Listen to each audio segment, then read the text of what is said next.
Hello students, welcome back to our YouTube channel Zoologic Minds. तो हम endocrine system पढ़ रहे थे, जिसके पार्ट 6 में आज हम पैनक्रियाज के बारे में पढ़ने वाले हैं।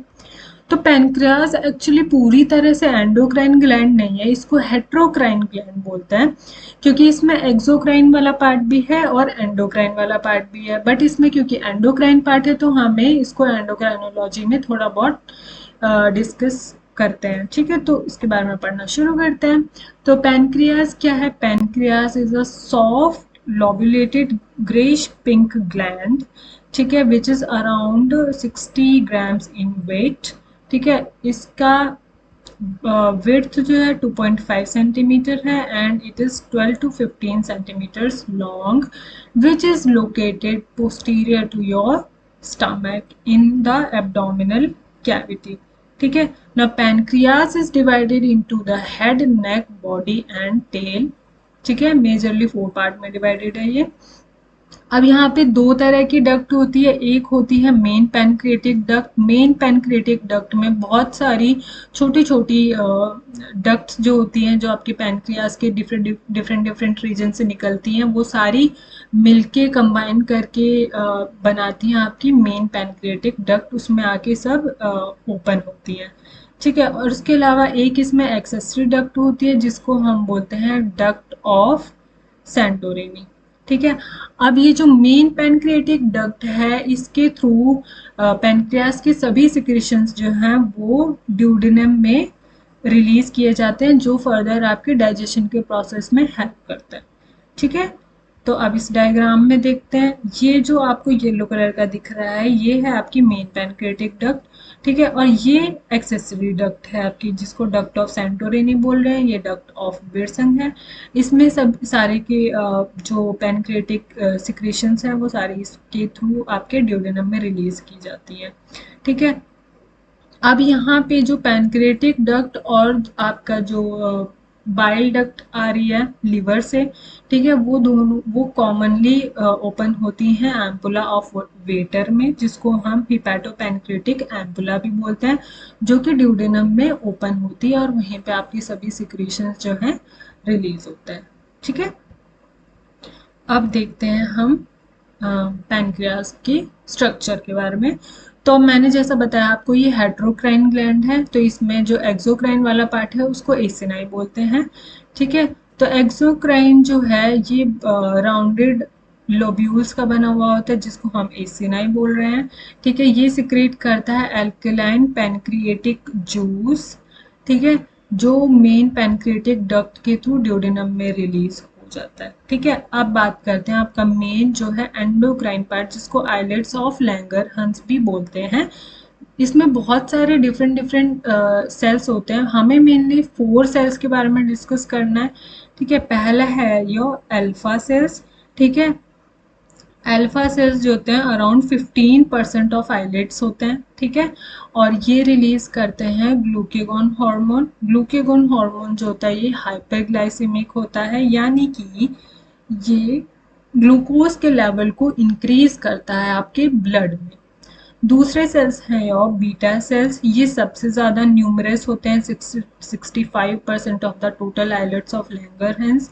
ये सिक्रेट करते हैं इंसुलिन और ये काम करते हैं exactly opposite to your glucagon. तो ये क्या करते हैं, ये ग्लूकोज के लेवल को कम कर देते हैं इन योर ब्लड।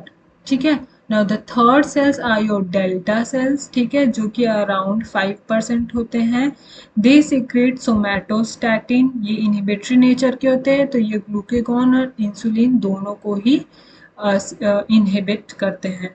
ठीक है, फोर्थ सेल्स जो हैं आपके पीपी सेल्स, जिनको पैनक्रिएटिक पॉलीपेप्टाइड सेल्स भी बोलते हैं। ठीक है, ये इनहिबिटरी नेचर के होते हैं और ये इनहिबिट करते हैं release of your pancreatic juice. Okay, अब सभी हार्मोन्स के बारे में थोड़ा सा डिटेल में पढ़ते हैं। सबसे पहले इंसुलिन, अभी बताया, beta cells of islets of Langerhans इनको रिलीज कर रहे हैं। ठीक है, ये अराउंड 51 अमीनो एसिड्स के बने हुए होते हैं। ठीक है, ये क्या करते हैं, ये ग्लूकोज के लेवल को कम करते हैं हमारी बॉडी में।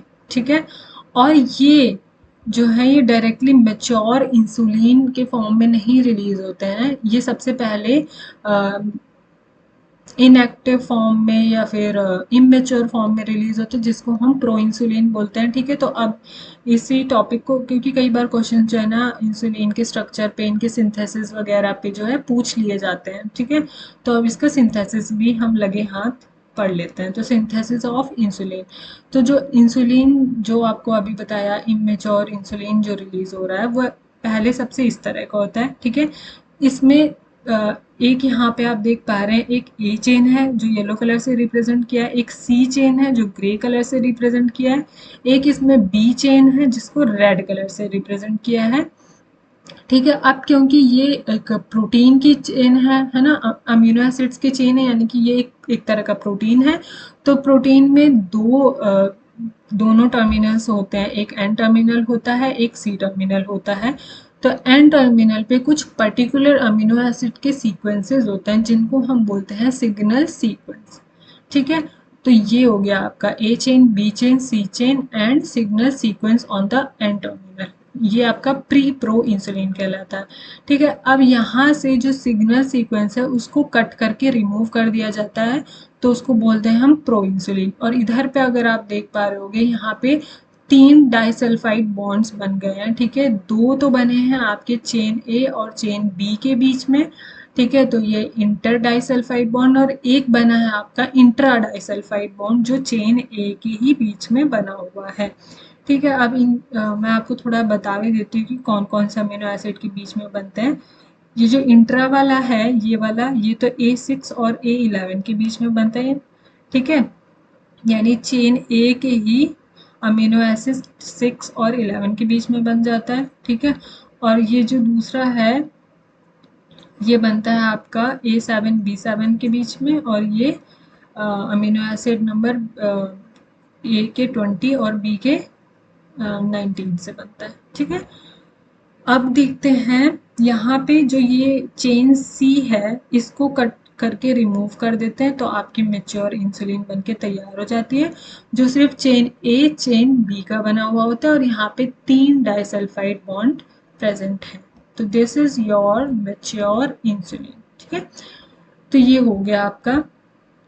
अब देखते हैं कि इंसुलिन काम कैसे करता है। 3 तरीके से काम करता है ये। ठीक है, it enhances the transport of glucose into cells. तो ये क्या करता है कि आपके ब्लड से जो भी ग्लूकोज के मॉलिक्यूल्स हैं उनको ट्रांसपोर्ट कर देता है सेल्स में।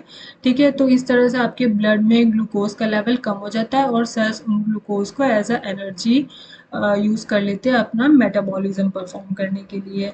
ठीक है, और ये क्या करता है कि जो ग्लाइकोजन आपके लीवर में स्टोर्ड होता है उसके ब्रेकडाउन को भी इनहिबिट करते हैं। तीसरा, ये क्या करते हैं कि जो ग्लूकोनियोजेनेसिस है उसको भी इनहिबिट करते हैं। ग्लूकोनियोजेनेसिस का मतलब क्या होता है कि नए ग्लूकोज के मॉलिक्यूल्स को सिंथेसाइज करना।